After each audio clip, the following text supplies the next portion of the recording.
these shoes on this horse, you know. So that's been a big change. And one more change, and I'll shut up. No, don't. Well, back in the day, if I had Dr. Riding and I were looking at a horse, he'd x-ray it, he'd have to drive back to his clinic, develop it, you know, go back out and look at the horse again, maybe take some more pictures, you know, and then call me and say, well, and Dr. Riding always said the same thing. He said, roll the toe, square the toe, 2-degree wedge pad, cut it off at the widest part of his frog, and then wedge him back up to his proper angle. And I think a lot of people forget that part of it. You know, they'll roll the toe, square the toe, cut the heel off the widest part of the frog, but they don't wedge him back up to where he's comfortable, you know. But anyway, now, Dr. Jim, he goes out and takes a picture of it, x-ray, emails it to me. You know, Jessica Harrison does too, the same thing. Emails it to me, and I just look at that x-ray and talk to him on the phone, and, you know, it saves so much time, and because they can, you know, take it and they look at it right then.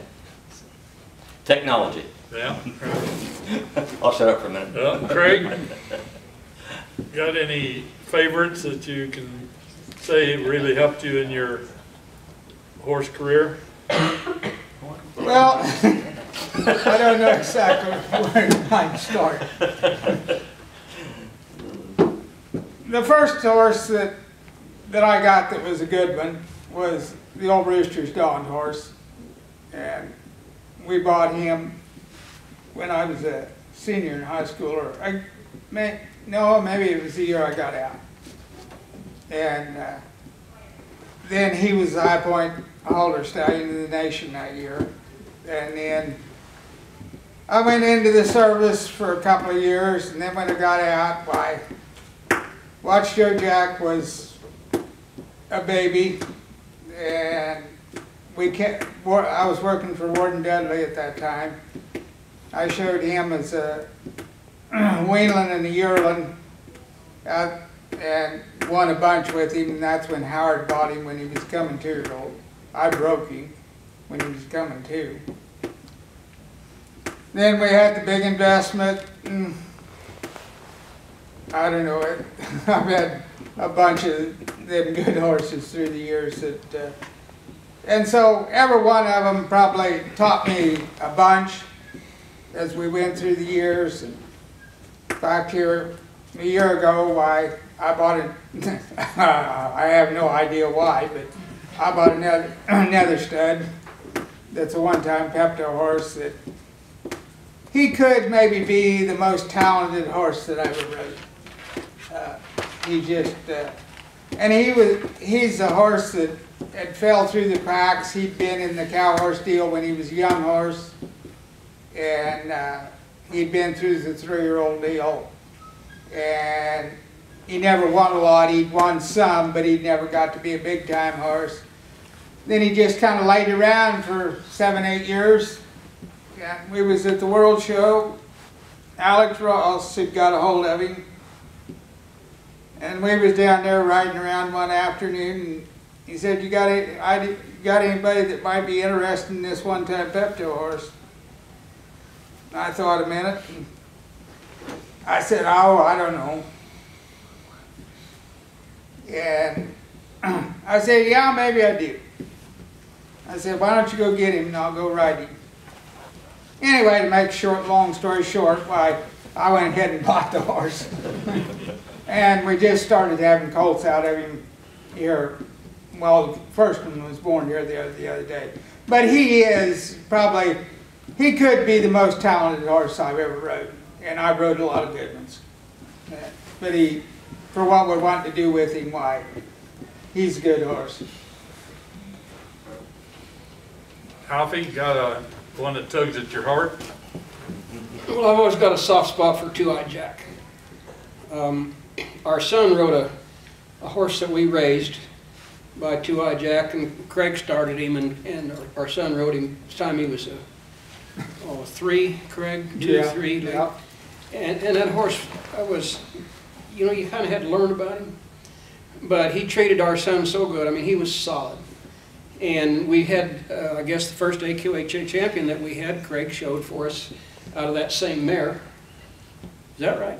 Yeah. Same mare? Yeah. Okay. And she was a real pretty thing. And And we raised several horses, several colts by Pitzer's horse. One of the most elegant horses that I can recall was at Pitzer's Ranch, was Baron Bell. And I don't know what about him. He was just, the word regal, elegant sticks out in my mind. I mean, he had so much presence. We had one really nice foal out of him. He died. So we didn't get to go on with him. But then we bred some mares to horses down at Matlock and Carroll Rose. We raised a mare that turned out to be a reserve world champion mare as a 3-year-old halter horse. Then she came back the following year and she qualified for the Super Horse event and placed in 4 out of the 5 events, and she was, I don't know, placed in the halter class in her working clothes, you know. She wasn't really in halter condition. So that has to be a favorite too. And then we had one mare that she was by a horse called Sugar Muscles. It was Sugar Bar bred and King, kind of a cross, and she raised more good colts than any other mare that we had. The problem was the good ones were really good, the other ones died. And no particular reason, you know, it's just one of those things. But the Zanpar horse, for as far as our show horses, for the horses that, you know, we kind of lived with, the 2-eye jack style horses they were just always a favorite.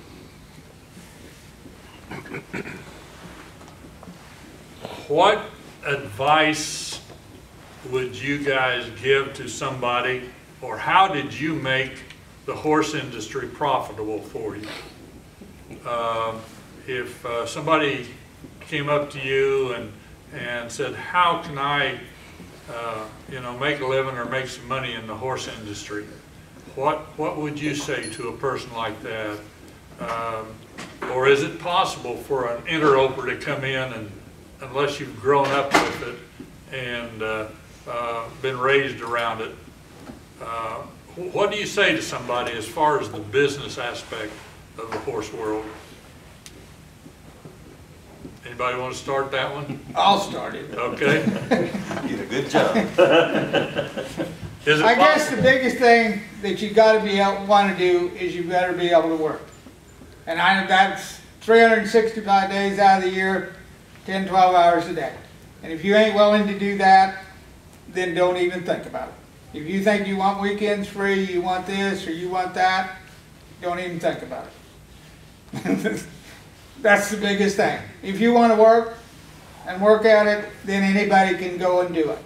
Because you can learn to do it, but you got to be willing to work.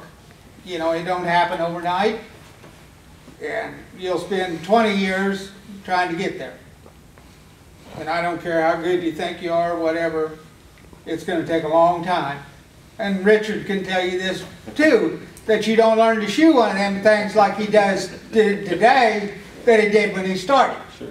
You know, the only way it gets any better is you do it over and over and over and over. I think it takes maybe half a lifetime and dedication throughout that half of a lifetime. And you possibly need to know, you need to have sort of a born in yourself eye for a horse.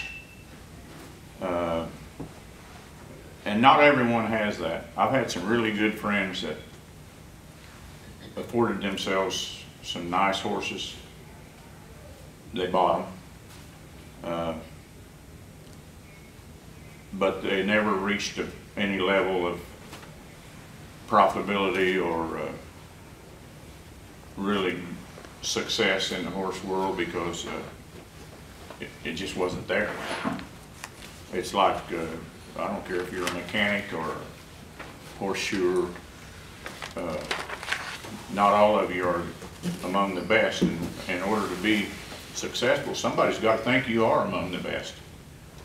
Because I can sell winners horses easily, but if a horse doesn't have some kind of reputation through its bloodline or its own performances, not everybody can sell it.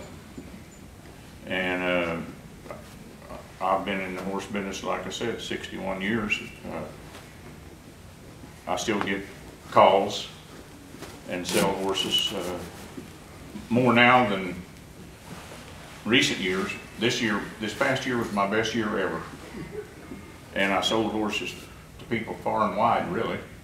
No big deals. I haven't sold horses for money that people would brag about, but pretty good money for me. But reputation is, I don't care what kind of business you're in, reputation is critical, I believe. And it doesn't come for free. You gotta be working at it, and you gotta be honest, and a little bit of luck. Takes a long time to get there too. It does. From a horse shearer's point of view, you gotta answer the phone, show up on time, There you go. do what the trainer wants, or the vet. It's a team deal. It's not just, you know, I'm gonna do it this way, you know. I shot a few horses for Frank, and he's a ranch type cowboy guy. You know, he probably won a little different type than when I was going to MBJ and showing strictly show horses. They wanted a pretty foot, you know. Then he wanted a foot that's 57 degrees plus a wedge pad, you know. I mean, but that's what I did. I didn't argue with him.